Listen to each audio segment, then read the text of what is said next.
Bien, bonjour à tous et bienvenue sur la chaîne Football Garden, c'est Bilal qui vous parle aujourd'hui. Ça fait très longtemps que je ne s'est pas vu vous et moi. Ça va faire 2 semaines bientôt avec la vidéo sur Bousquet.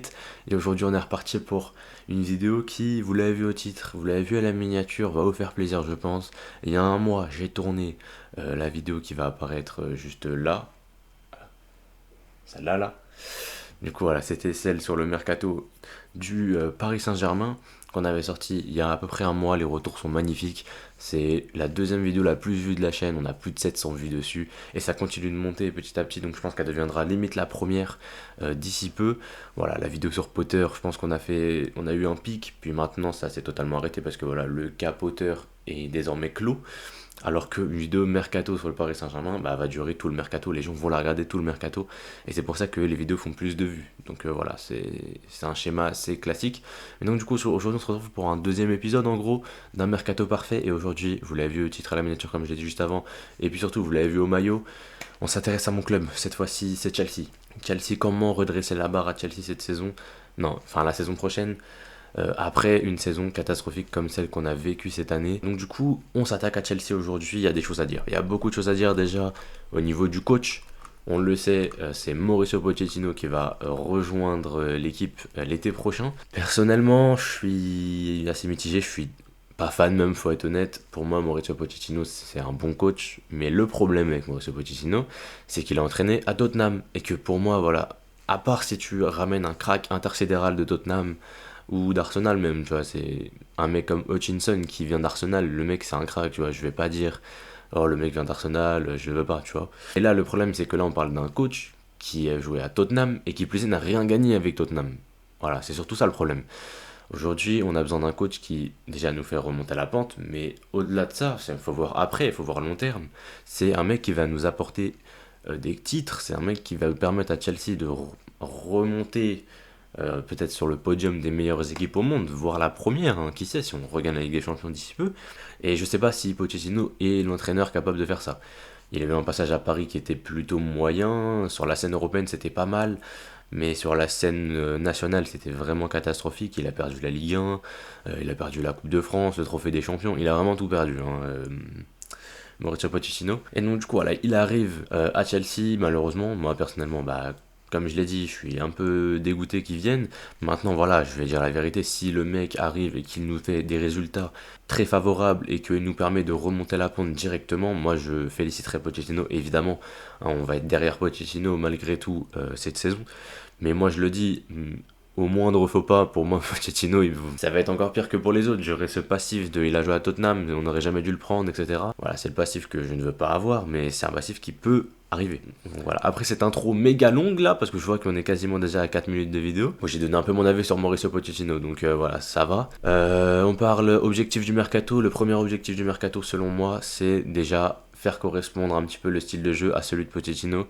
On n'en parlera pas dans cette vidéo du style de jeu de Pochettino. D'ailleurs, si vous voulez vraiment savoir plus sur le style de jeu de Pochettino, il y a une vidéo qui est sortie, voilà mon pote Football is Blue, que je mets en fiche juste là, normalement elle va apparaître, ou alors je sais plus si ça apparaît maintenant, c'est mal fait YouTube, bref. Voilà, il en a fait une vidéo, il en a fait plusieurs vidéos d'ailleurs où il a fait son mercato ligne par ligne. Mais du coup là il a fait une petite série de vidéos sur sur son mercato à Chelsea.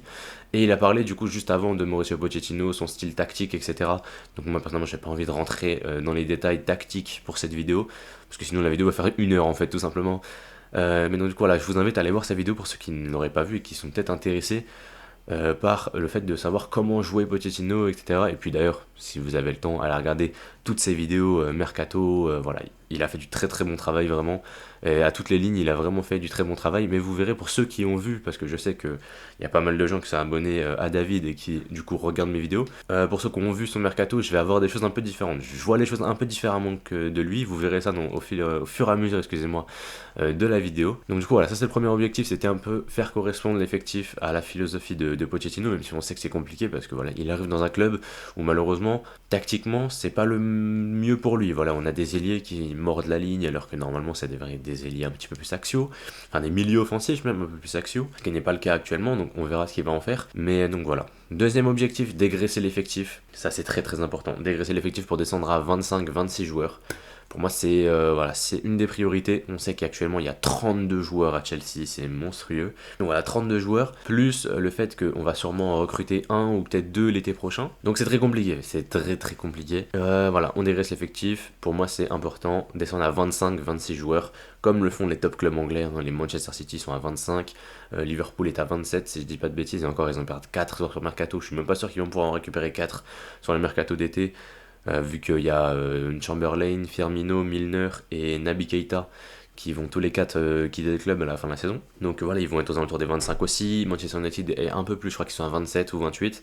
Et Arsenal est à 26 et quelques. Donc voilà, vraiment, il y a besoin de redescendre. On va redescendre cet effectif, pouvoir faire rentrer tout le monde dans le vestiaire. Déjà, ce serait pas mal parce que bon, les gens qui se changent dans le couloir, on en a déjà assez parlé, mais c'est quand même une grosse dinguerie. Donc voilà. Et enfin, le troisième objectif, qui là est plus financier, vous vous en doutez bien, c'est libérer de la masse salariale et de l'argent pour rester dans les clous du fair play financier. En gros, faut faire des grosses ventes.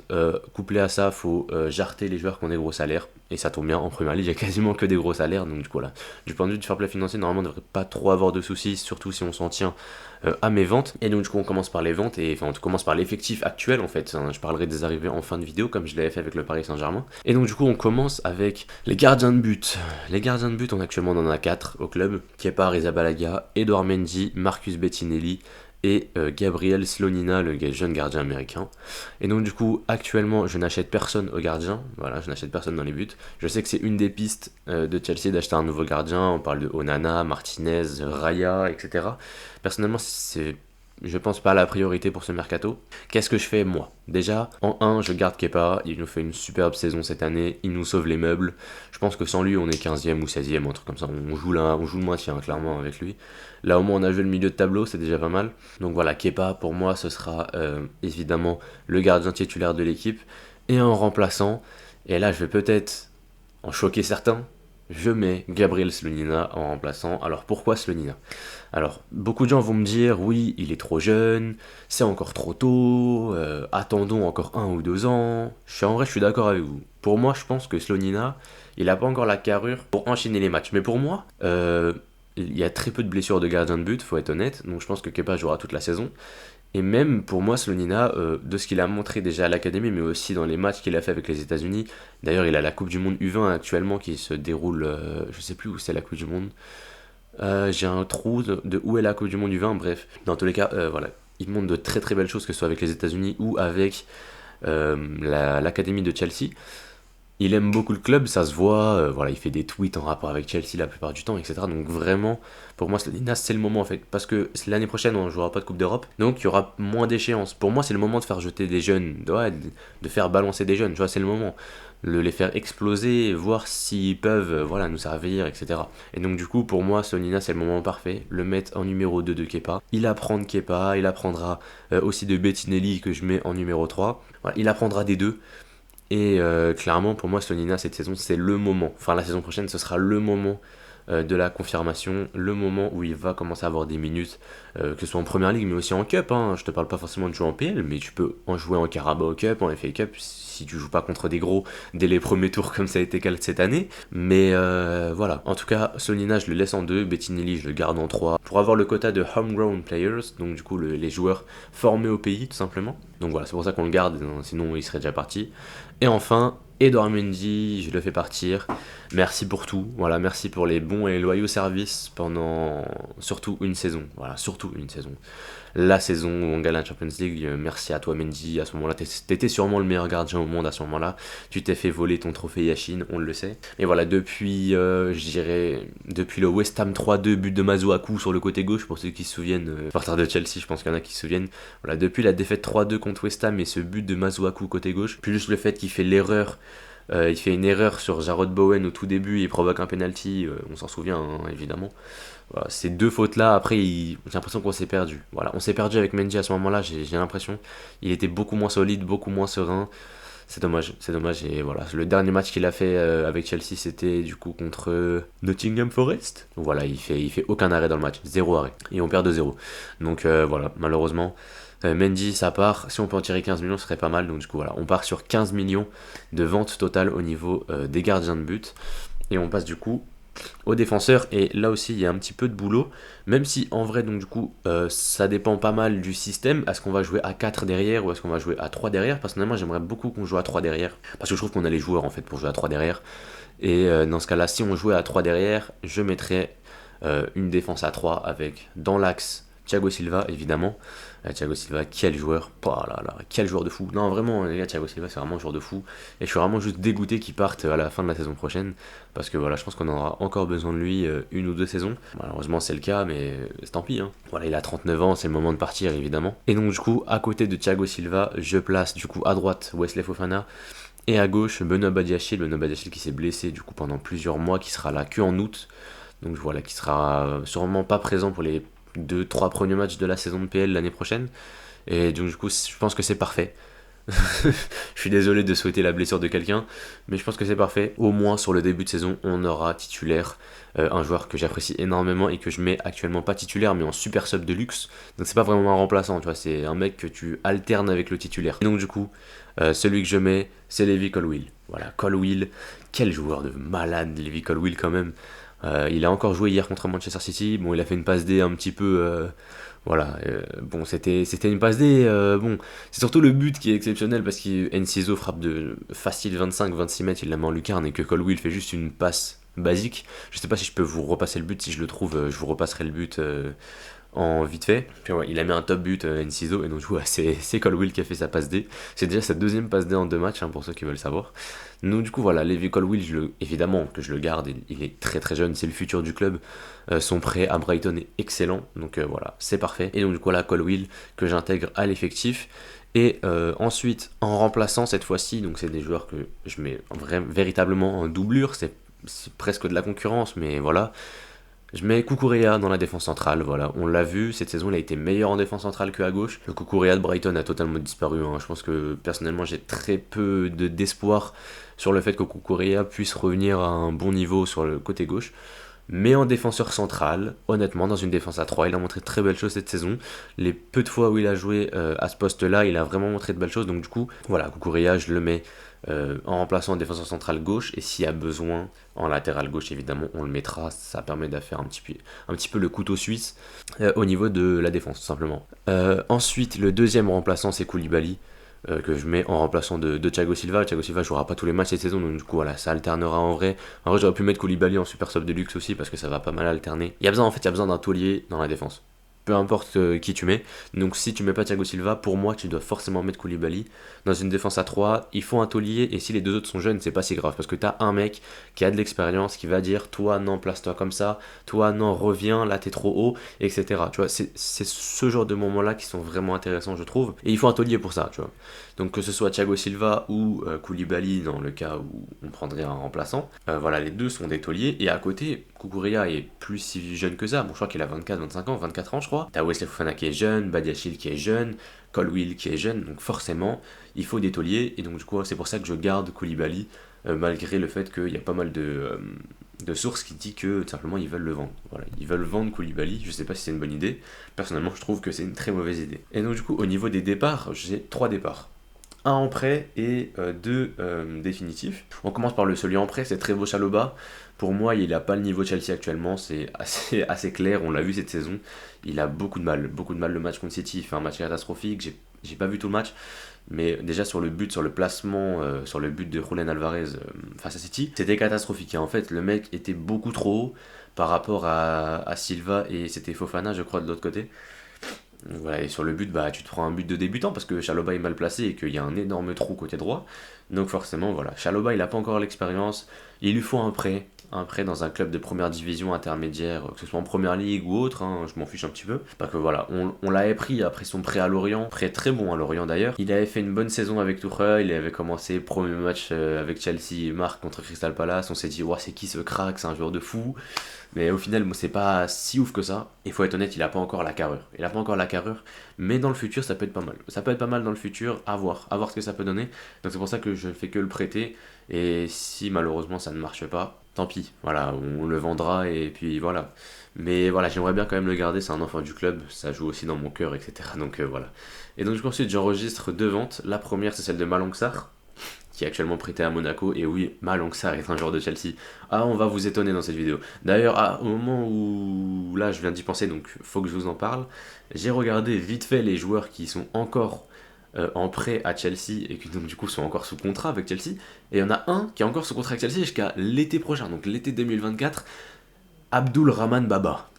Voilà, j'ai rien de plus à dire. Abdul Rahman Baba est un joueur de Chelsea. Il est en prêt à Reading cette saison, mais il est un joueur de Chelsea encore. Je sais pas quoi en faire de lui. Pour moi, il faut en rupture de contrat, mais je comprends pas comment ce mec est encore à Chelsea. Bref, dans tout cas, voilà, c'était pour la petite anecdote. Abdul Rahman Baba est toujours un joueur de Chelsea. Ça, c'est waouh. Non, vraiment, ça me dépasse. En plus, je crois qu'on l'avait recruté 15 ou 16 millions en Allemagne à l'époque. Actuellement, il en vaut même pas 2, je pense qu'il vaut 1 million et quelques aujourd'hui. Donc voilà, c'est juste pour la petite anecdote. Donc du coup, on repasse sur Malang Sarr, il est prêté à Monaco, il est blessé malheureusement, donc ils pourront pas lever l'obligation d'achat, alors que c'était plutôt bien parti pour la lever. Je crois qu'il devait faire 15 matchs et que c'était une obligation à 8 millions. Sauf qu'il s'est blessé au bout de 8 ou 9 matchs et que depuis il n'a pas rejoué et que je crois qu'il ne rejouera pas de la saison tout simplement. De toute façon on est 25 mai, il reste 2 matchs de Ligue 1, donc voilà, il ne rejouera pas de la saison. Donc du coup, ouais, Malang Sarr, j'aimerais bien le vendre aux alentours des 10 millions d'euros, enfin 8, 10, voilà, vous avez compris. Je mets 10 dans le meilleur des mondes, voilà, c'est un mercato idéal, on le sait. À tout moment, Malang Sarr part pas, ou alors il part pour en prêt, ou alors pour 3 à 4 millions d'euros. Voilà, c'est le mercato idéal, et c'est comme pour l'autre à côté, Ethan Ampadu, qui pour moi vaut un petit peu plus que Malang Sarr, donc c'est pour ça que j'aimerais bien le vendre pour à peu près 15 millions d'euros. Voilà, Malang Sarr. Malang Sarr est un Ampadu. C'est un bon joueur, mais malheureusement, voilà, il n'a pas le niveau de Chelsea et on le sait, donc c'est pour ça que je le fais partir. Et il passe aux latéraux. Les latéraux, ça va aller très vite. Côté droit, il n'y a rien qui change. Rhys James titulaire, Malo Gusto remplaçant. On ne touche à rien. Côté gauche, Chilwell titulaire. On change un petit truc, c'est que selon les dispositifs, ce sera à voir, mais si on joue à 3 derrière, j'aimerais beaucoup avoir Madsen en remplaçant de Chilwell. Voilà, si on joue en 3-4-2-1 ou en 3-4-3, j'aimerais bien avoir Madsen en remplaçant de Chilwell. Madsen qui a fait une superbe saison du côté de Burnley en Championship. C'est à voir. Sinon, si on passe à 4 derrière, je mets Madsen en prêt. Voilà, ça dépendra en fait du style tactique de Pochettino et de ce qu'il va faire tout de suite. Est-ce qu'il va jouer à 3 défenseurs ou à 4 défenseurs? Donc ça sera à voir. Si on joue à 4, je mets Cucurella en remplaçant de Chilwell évidemment. Et si besoin, on a Lewis Hall que je garde précieusement au cas où il y ait des blessés, etc. Donc voilà, Lewis Hall qui prendrait le poste de numéro 3 côté gauche en gros. Et au niveau des latéraux, je romps le contrat de Azpilicueta. Normalement, c'est ce qui devrait être fait. J'ai vu qu'il allait avoir après le match contre Newcastle, il allait avoir un truc là, pas une standing ovation, mais vous avez compris quoi, un peu comme John Terry en 2017. Je sais pas si ce sera son dernier match avec Chelsea, j'espère en vrai. Voilà, faut pas casser la légende. Azpilicueta est une légende de Chelsea, il a tout gagné. Maintenant, voilà, faut partir au moment où il faut partir quoi. Faut pas commencer à mettre dans les têtes tous ces moments catastrophiques de Azpilicueta et les faire enchaîner, tu vois. Donc du coup voilà, Azpilicueta, je lui souhaite que du bien pour le futur. J'espère qu'il reviendra à Chelsea pour rejoindre le staff tout simplement. Après sa carrière, après sa fin de carrière, voilà, on sait qu'il va sûrement aller en Liga, je sais pas où, mais il va sûrement aller en Liga. Donc voilà, Azpilicueta, on rend le contrat, merci pour tout, et voilà. Et bon vent, et à la prochaine peut-être d'ici quelques années dans le staff. Donc du coup au niveau de la défense, ça nous fait à peu près une vente totale de 25 millions d'euros. Donc on est à peu près sur du 40 millions si on compte avec les gardiens, et on passe au plus gros chantier du club, les milieux de terrain, enfin les plus gros chantiers. Selon moi le plus gros chantier parce que c'est là où il y a le plus de départs.